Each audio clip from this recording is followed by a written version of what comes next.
কোরআনের আলো ঘরে ঘরে জ্বালো, এটা তো জামাতই বলবে, বিএনপি বলবে কোরআনের আলো ঘরে ঘরে জ্বালো? তো বলবে না ওনারা। ওনারা তো মুসলমান, ওনারা বলবে না।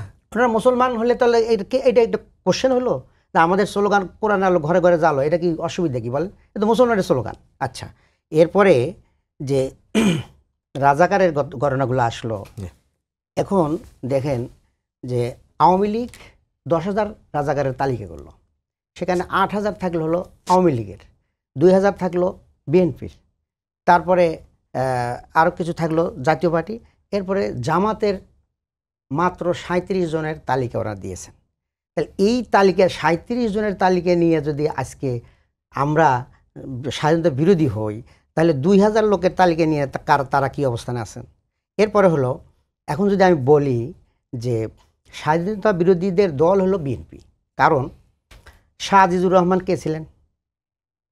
যাকে জিয়াউর রহমান সাহেব প্রধানমন্ত্রী বানাইছিলেন। মশিউর রহমান জাদু মিয়া কে ছিলেন?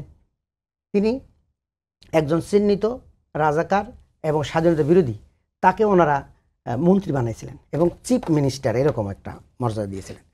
আব্দুল আলিম সাহেব উনি কে ছিলেন? এরপরে আমাদের মির্জা ফখরুল সাহেব, যিনি এখন মহাসচিবের দায়িত্ব পালন করতেছেন এবং অনেক সংগ্রাম করেছেন, ওনার আব্বার পরিচয়টা